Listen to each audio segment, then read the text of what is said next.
melakukan kunjungan untuk support dan meyakinkan kepada pasar untuk tetap tenang. Bahwa kemudian kami akan mendukung pemerintah untuk hadir dan mengambil langkah-langkah yang dianggap perlu dalam tempo yang cepat-cepatnya untuk mengembalikan pasar supaya stabil. Demikian, mudah-mudahan ini dapat membantu dan menenangkan pasar. Terima kasih. Ada pertanyaan? Apa? Penjelasan bursa efek, Pak Iman. Kalau mungkin sedikit gambaran buat teman-teman media bahwa hari ini transaksi sempat menyentuh 6%. Jadi sesuai SOP di bursa efek, ketika di atas 5%, kami lakukan trading halt namanya. Kita suspend perdagangan selama 30 menit. Setelah 30 menit, kita buka kembali. Jadi kalau kita lihat hari ini sudah pembukaan dari trading halt. Sehingga perdagangan sudah seperti biasa. Dan terlihat bahwa bahkan sudah membaik. Ya, pada waktu penutupan di angka 6%, sekarang sudah lebih baik. Itu otomatis, secara otomatis akan sesuai SOP kami. Terima kasih. Mungkin rekan-rekan, saya terutama pada kali ini saya mengucapkan terima kasih atas kunjungan DPR.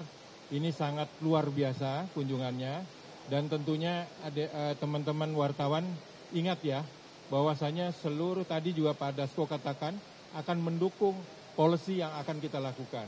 Nah, rekan-rekan wartawan ingat ya bahwasanya kita pada saat 3 Maret kemarin kita sudah melakukan press conference terhadap volatility pada saat itu. Dan tentunya kami juga memberikan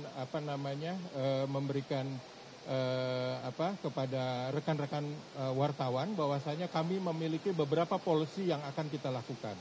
Nah, insya Allah besok kita akan melakukan salah satu ini policy yang akan kita lakukan.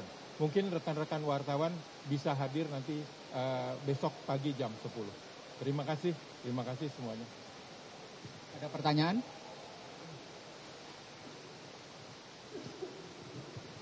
Selamat siang Bapak-Bapak sekalian. Saya Patricia Pak dari Kata Data. Saya ingin bertanya sama Bursa atau mungkin OJK. Apa sih Pak penyebab dari turunnya IHSG yang sangat signifikan ini Pak? Apakah kalau misalnya di luar kan mungkin the Fed ya Pak. Kalau di dalam negeri apa Pak sentimennya? Apakah benar Pak karena sentimen dari kebijakan pemerintah? Demikian Pak. Terima kasih.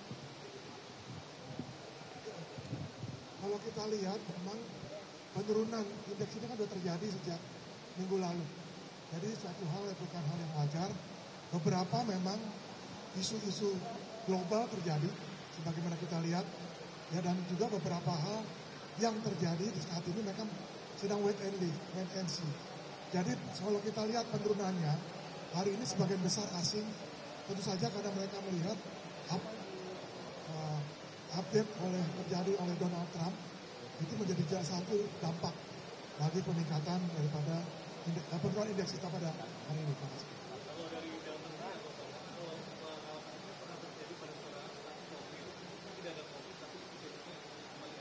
Ya, ini kalau saya bilang tadi, indeks kan ini adalah akumulasi dari berbagai.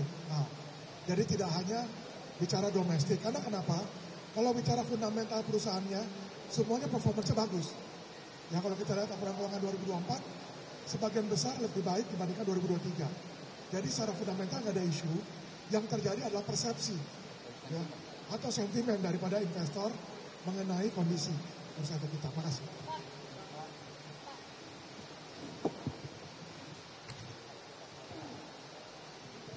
Pertanyaan buat Pak Inarno, Pak, boleh dijelaskan sedikit kebijakan yang akan diluncurkan besok itu seperti apa?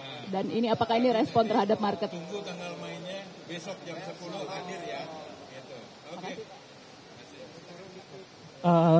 Untuk Pak Dasko dan Pak Misbaskun, menurut analis ini salah satu penyebab anjloknya IHSG sampai 5%, bahkan tadi 7% itu adalah rumor mengenai Bu Sri Mulyani. Mungkin minta tanggapannya. Dan kedua mungkin untuk bursa kita doang nih yang anjlok, sedangkan bursa di Asia Tenggara mayoritas itu menguat.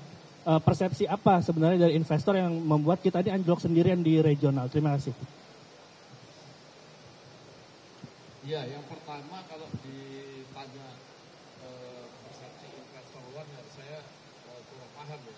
Tetapi kalau pertanyaannya mengenai Bu Sri Mulyani, saya pastikan bahwa Bu Sri Mulyani tidak akan mundur dan fiskal kita kuat. Demikian. Perlu saya jelaskan bahwa semua kebijakan fiskal yang ada di Indonesia saat ini berada dalam proses kesinambungan yang sangat kuat. Sangat kuat. Ada situasi-situasi penurunan itu adalah situasi penurunan awal yang sangat wajar. Sangat wajar. Dan biasanya kita akan mengalami rebound di proses-proses berikutnya. Jadi kekhawatiran itu tidak perlu berlebihan. Tidak perlu diberi respon yang berlebihan. Dan berkaitan dengan kenapa hanya bursa Indonesia, saya ingin memastikan bahwa seperti yang disampaikan oleh Pak Iman, seluruh fundamental Bank Himbara kinerjanya saat ini adalah yang terbaik. BRI memberikan dividen yang sangat besar. Semuanya dalam kinerja yang sangat bagus. Mereka menjerang RUPS dan mereka ingin memberikan kepastian bahwa kinerja mereka tidak ada yang berkaitan dengan hal-hal di luar kinerja tersebut. Untuk itu saya memberikan pesan kepada pasar bahwa urusan performan ini seharusnya menjadi direspon dengan positif juga. Itu aja yang perlu saya sampaikan. Cukup ya. Terima kasih kawan-kawan atas kehadirannya pada siang hari ini. Dan saya mengucapkan terima kasih dan sekaligus minta maaf apabila kata-kata yang kurang berkenan.